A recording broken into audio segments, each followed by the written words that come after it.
Christianity comes from Judaism and emerges from Judaism. And then what we call Judaism today emerges from the events of the Passion, which is the splitting of the veil, the destruction of the temple, the expulsion of the Jews from the Holy Land, and the end of temple worship as the Jewish people. And so from that Jewish community, you get the Christians, and then you get the Jews.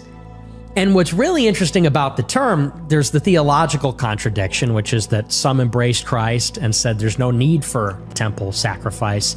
We have the ultimate sacrifice. The others said one day we'll return, we'll rebuild the temple, we'll come back to the Holy Land. Outside the obvious theological contradiction is the history, which I don't even think people know. Because when you hear Judeo-Christian, you tend to think that things have always been the way they are in America.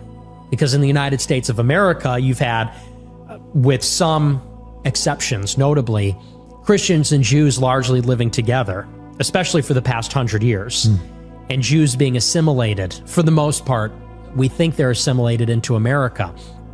But the history of Europe, could you imagine going back to the 1500s and telling the Jews and Christians then about a Judeo-Christian civilization? They would say, I don't know what you're talking about. Because for thousands of years, the historical experience of the Jews and Christians is that they've been in conflict. Yep. Basically in a state of constant conflict, starting with the Roman Empire's destruction of the temple, the Jewish rebellions led against the Roman Empire, and then the expulsion of the Jews from Palestine. That's how it starts. And I learned about this after I started to see there were a few notable pictures.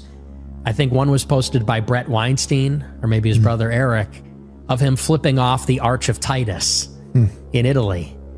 There he is flipping off. It's a point of view. He's showing his middle finger to the arch. And I said, what's going on in this picture? And the Arch of Titus is built to commemorate the attack. Well, not the attack, but the suppression of the rebellion by the Jews in Israel, taking their stuff, pushing the people out. According to the Jews, hundreds of thousands died. They talk about it like it's another Holocaust, basically, but this one happened 2,000 years ago. And many people don't even know about these events, that this was extremely traumatic, extremely violent. This is how really you could argue medieval and then modern civilization begins, is with an attack or suppression by the Roman Empire against the Jews, which they never forgot. And they still talk about it to this day. So it does interest me. I'm interested. I'm wondering how much the Jews are still, or which Jews, you know what I mean? Like, because they're not all the same. They're all very different people. So it's kind of disturbing, you know. This is the new Rome. Ultimately, if the Jews want to be mad at the United States and the project of the United States, and they want to associate us with the old Rome and be like, we're going to take out our frustration on you guys because you guys are the same as those old Romans, then I would say that we need to crush them even harder. But specifically only the ones that actually do that. The rest of them are fine. I don't really care. I'd actually hope that they would not do that because I have a tremendous admiration for the Jewish people. So I think ultimately we need groups of Christians using the same,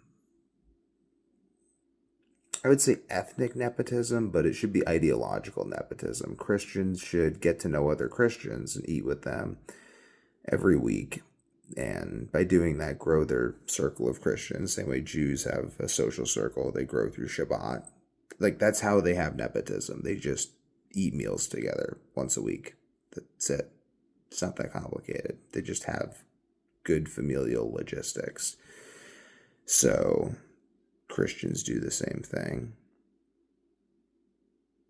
And then we can ensure that we keep the destructive resentment of the whole world, not just the Jewish people, well under control. Because that would be some really destructive resentment, because the American project is truly different than the Roman project. It was founded with the organization of Rome, with the principles of the revelation of God. And ultimately, Jews, if you want to engage in your nepotistic Jewish game, every knee will eventually bow to Christ. So I don't really, do it. Recognize this is the only society on the planet that, Jews are doing better when the United States exists than without it.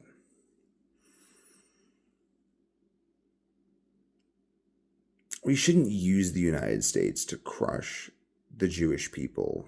That would be bad. But I think what we should do, because we don't believe in that, collective punishment, what they're doing in Gaza. I don't know what they're doing in Gaza. Probably killing a lot of people. Whatever. Life is brutal. Hopefully we can all work together so we don't have to find out just how brutal it is. And that's really my goal with the United States, is that this can be a project for all who believe in liberty and man being made in the image of God. Not one man or a group of men, but all men. And the Jews should believe that too. We're all made in the image of God, not just you. And since Judaism is a series of practices anyway, if Christians incorporate those practices, then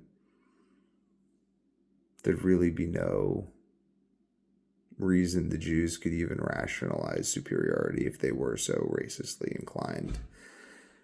But I don't know. It's interesting. They're a very powerful group for how small they are.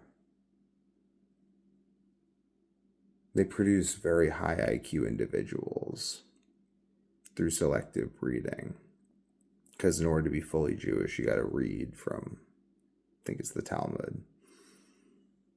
So you got to be able to read to be fully Jewish, and over thousands of years that lends itself to them having high IQs, which is good, because I think that the real discrimination is against high IQ people. And I think that, actually, I'm going to appeal to the Jews directly on this. If we don't build a world for all the high IQ people, we're going to get fucking raped to death by the Africans, and the Orientals won't stop it.